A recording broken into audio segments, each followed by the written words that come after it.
I will give you, I will give you 10 minutes. I mean 5 minutes to think of an action. Sige. Jump on the building. Okay.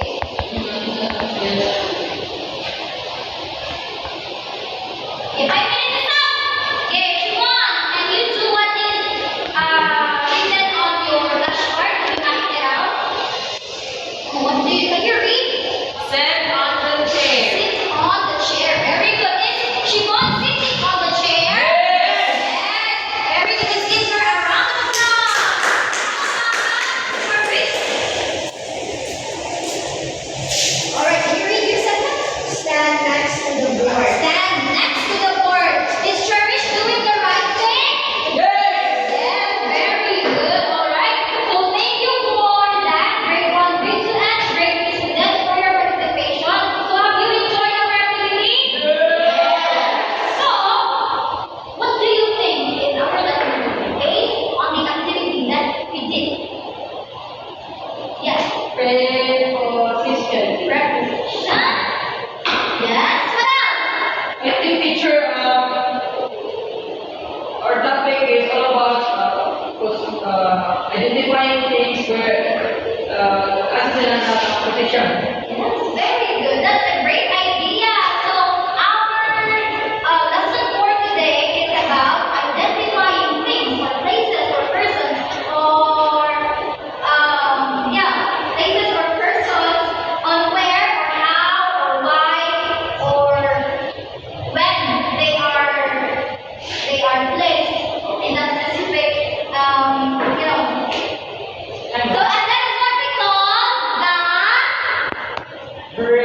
preposition. Can you read, please? Preposition You read. is a word that shows relationship between a noun or pronoun in a sentence. Right? So preposition is like it's linking between it's a link between the noun and a pronoun. So it is used to connect the noun or pronoun in a sentence. So if na ay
The Sito is under the bottom. Very good. The seat or the bottle is under the flashcard. Kaya ang bottle naman sa... Ubos! Very good. Now, next. What is this one? On. Okay, so can anyone describe? on the chair. Yes, very good. The cat is on the chair. So when we say on, the object or places or animals is at the top of the surface. So nasa i-place sa top on everything or nasa i-place sa top of the surface. So for example, this one, what is this? Who put the duck here? How can we describe it using the preposition of? Again? Right, very good. Next, in. Can you describe the picture? Cat is in the basket. Who here has any idea what do you mean by in? Inside. Inside. Very good. So meaning, in meaning nasa sa sulod. Within the object. Within the object. So for example,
The gap is between the tree and the grass. Very good. So why did you say between? Is it on? Nasa tulungan, teacher. Alright, very good. Give a round of applause. Okay, so nakasagot na ba kung saan ang mga preposition? Yes! Saan ang mga example sa preposition? Near, under, on, in, behind, in front, between, after, before, by, during, from, on, past, since, through, to, other. Alright, okay, so karon kaya na masamot na ko, we will be having an activity. All of you will be having different activities. So for grade 1, this is your activity. Can you please read? Draw an object in different positions. Label them with the correct preposition. Alright, so that will be your activity. Can you please get a long white bond paper? Teacher na mag provide you over here. Next, for grade 2. Work in pairs. Grade 2. Work in pairs or arrange classroom objects and describe their position using preposition. Alright, what I want you to do, grade 2 students, teacher will give you objects and you will find your pairs.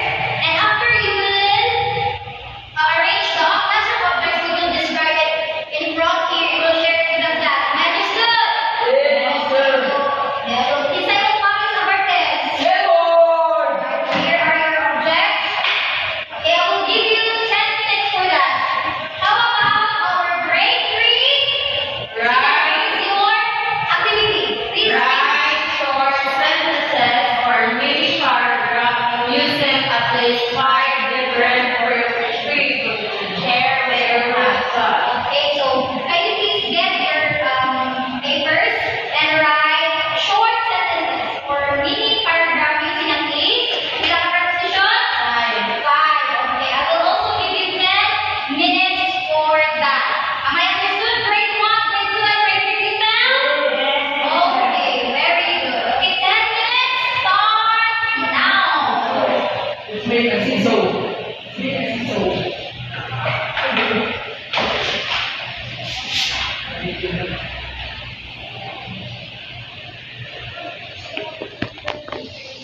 Okay, the 10 minutes is up. Okay, grade 1 na mo. Okay, pagpas sa teacher day. How about our grade 2 students? Who will share it with the class? Okay, can you come here in front and share with the class?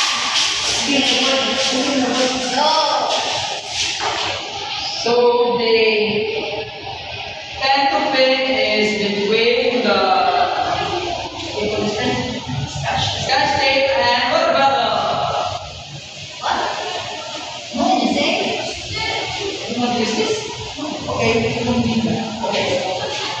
Earlier we shared that the string is between of the bottle and the scotch tape. What did you say between? Because Because It's in between the two objects. very good. So when we say between, na siya sa duha sa Yes. duha ka object. Very good, teacher. How about our grade 3 students? Can you please pass your paper? What did you do?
Teacher Dan!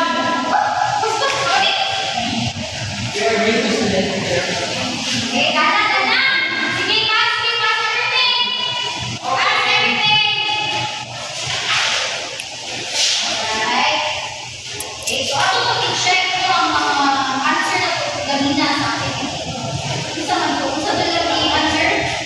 Cherry, doon yung answer. Manila yung answer, diba? Behind. So is Cherry correct with her answer? No! Why? Because the board is near the Very good. So, not this side. Use sa behind, guys. Nasa dulo ng behind. Hindi na siya tungkol sa chair. Wala sila tumakan sa buhang punta. I mean, wala sila sa Yo. likod. Okay, very good. How about the answer ni? Answer ni. This one. Is she right?